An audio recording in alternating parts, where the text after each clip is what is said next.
Bom, agora nós começamos a falar sobre as etapas mais detalhadamente, as etapas do processo de AIA. A gente vai começar com a etapa de triagem.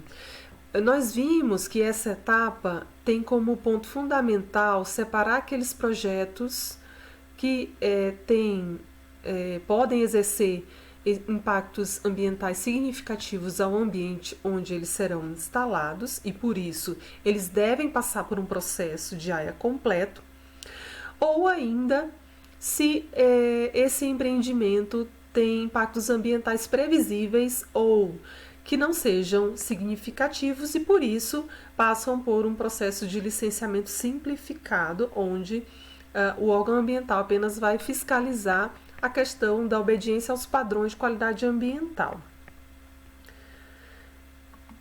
Mas aí surge uma questão importante. O que é um impacto ambiental significativo? De que maneira o órgão ambiental julga e avalia que um impacto ambiental de um empreendimento é considerado significativo e, por isso, ele deve passar por um processo completo de AIA? Essa questão é bastante complexa e existem vários critérios que são utilizados pelos órgãos avaliadores para julgar se o empreendimento deve ou não passar por um processo completo de AIA. Antes de falar sobre esses critérios, vamos trazer um exemplo para comparar e tentar pensar um pouco mais sobre essa questão de impactos significativos ou não. Imaginem dois empreendimentos, uma padaria e uma usina nuclear.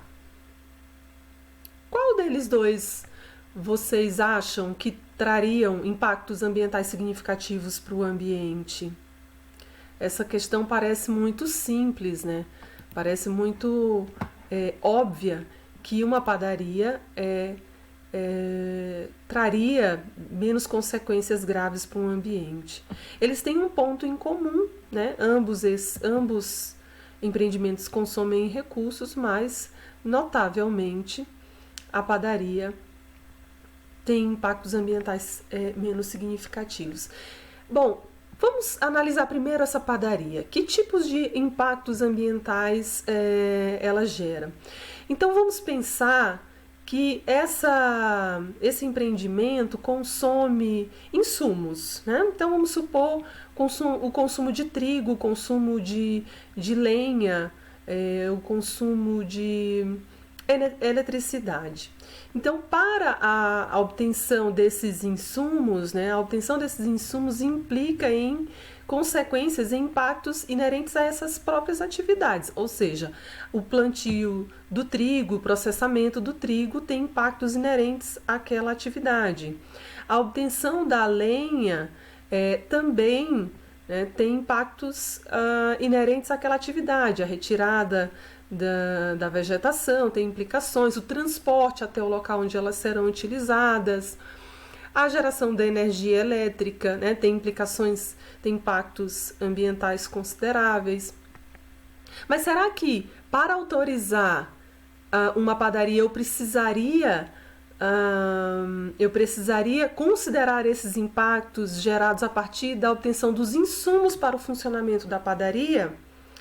Não. Né? A resposta é não, porque essas atividades têm as suas próprias, seguem os seus próprios padrões, né, de qualidade ambiental ou são suscetíveis a estudos de impacto ambiental, a um processo de AIA completo, como acontece a geração de energia por meio de hidrelétricas, certo? Então não seria o caso. Cada vez que uma padaria pedisse para o licenciamento, ela ser submetida à AIA por conta disso. A gente tem que pensar nos insumos que ela gera, né, nos resíduos que ela gera, nos impactos que ela pode gerar pela sua atividade, não pela obtenção dos seus insumos. Então ela gera calor, certo? Ela pode liberar água com resíduos, né? Então essas sim são atividades inerentes esses são impactos inerentes ao funcionamento da padaria. Por exemplo, se o pão for muito bom, tiver muitos clientes indo até esse empreendimento, até esse comércio para comprar pão, isso pode gerar engarrafamento, que pode gerar ruídos, pode perturbar a vizinhança, pode diminuir o número de estacionamentos, enfim. São várias as implicações da atividade do funcionamento da padaria. E vocês acham que essas implicações, esses impactos justificam um EIA completo? Provavelmente não, né, pessoal? Porque todas essas atividades podem ser regulamentadas de alguma forma, né, de uma maneira menos burocrática do que através de um EIA completo. Então, existem maneiras de regular a produção do pão, reduzindo o impacto ambiental. Por exemplo, o órgão ambiental pode solicitar que seja utilizada lenha com selo verde, que o trigo utilizado seja sem agrotóxico, que haja tratamento dos efluentes gerados na padaria. Enfim, são maneiras simplificadas e reconhecidas para minimizar os impactos de uma determinada atividade como uma padaria, certo? Então, procedimentos simples relacionados ao licenciamento ambiental convencional dariam conta, né, de reger e controlar os impactos de uma padaria. Agora, se a gente for confrontar com uma usina nuclear, é completamente diferente, né? O trabalho de uma usina nuclear gera riscos à saúde e à segurança das pessoas e do ecossistema. Um acidente nuclear pode gerar implicações infinitamente mais negativas, né? Persistentes, podem alterar uma paisagem de maneira definitiva e isso comprometer o uso daquele ambiente, inclusive por gerações futuras. Então imaginem, né, fazendo uma avaliação aí, os impactos são muito mais amplos, significativos e permanentes do que aqueles que a gente comentou sobre a padaria, certo?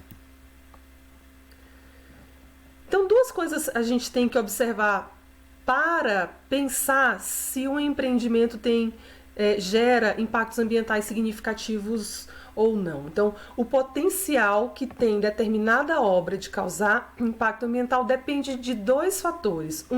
As pressões impostas ao meio pelo empreendimento. E 2, a vulnerabilidade do meio ou a sua resiliência.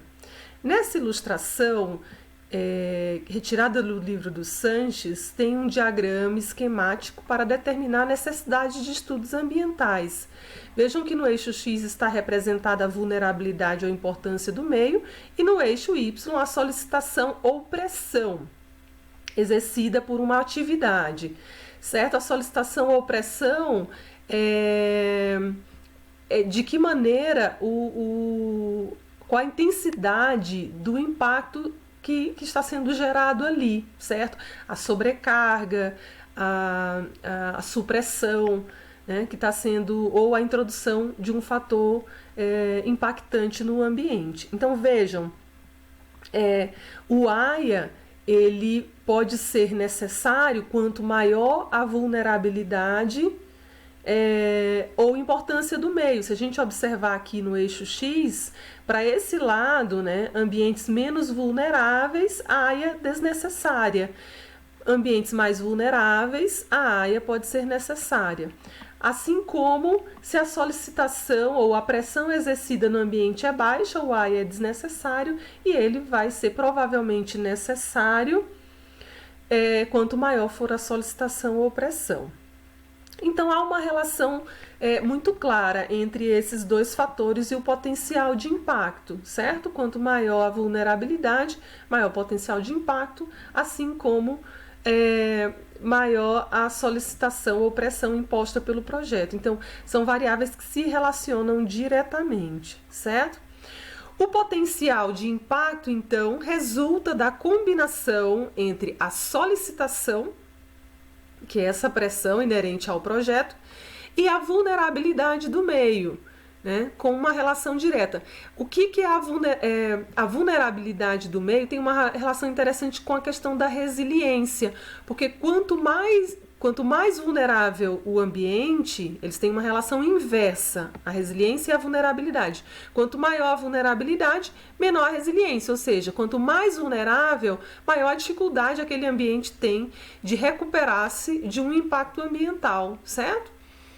Então, quanto mais vulnerável, menos resiliente.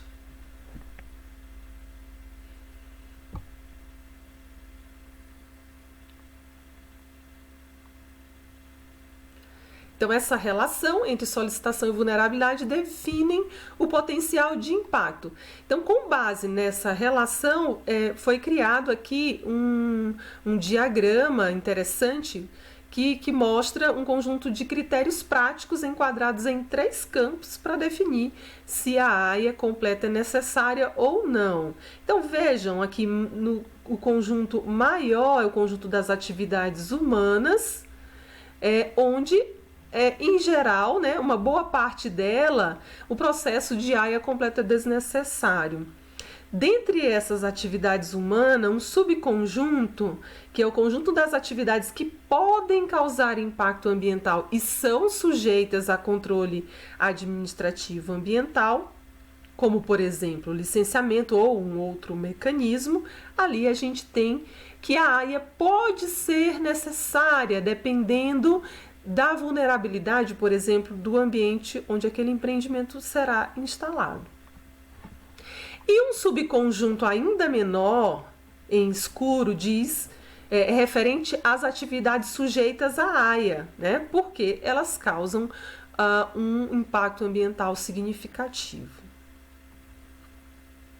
Aqui a gente tem, agora que a gente já discutiu um pouco sobre essa questão da significância dos impactos, alguns critérios práticos que são utilizados para separar os empreendimentos nessas 2 categorias. Tem as listas positivas e negativas, que a gente já tinha comentado, sendo que as positivas necessitam de AIA e, de acordo com a resolução CONAMA, tem 17 empreendimentos enquadrados ali, ou seja, se o empreendimento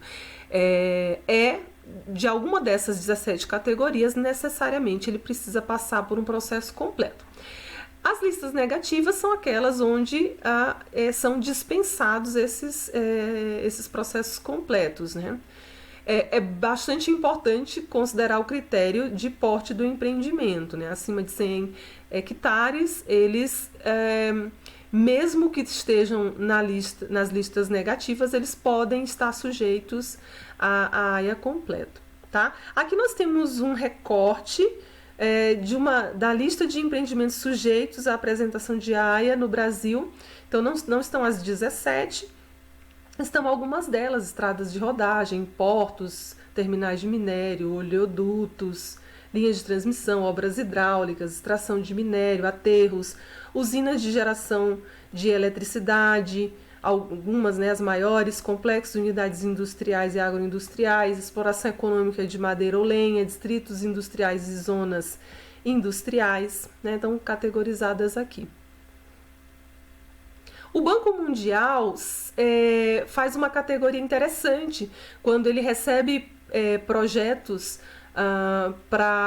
de apoio, de colaboração em países em desenvolvimento. Ele faz uma avaliação se esse projeto precisa de EIA ou não. Ele divide os projetos em 3 categorias. A categoria A, que é de projetos que requerem avaliação completa, onde tem impactos ambientais significativos e irreversíveis, que ultrapassam a área do empreendimento.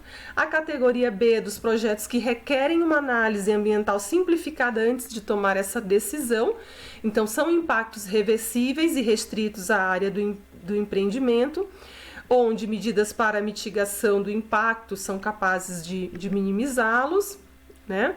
E tecnologias com impactos mitigáveis também são estratégias adotadas que podem fazer com que ele venha a ser enquadrado na categoria C, que é a daquela de projetos que não causam impactos ambientais significativos, né?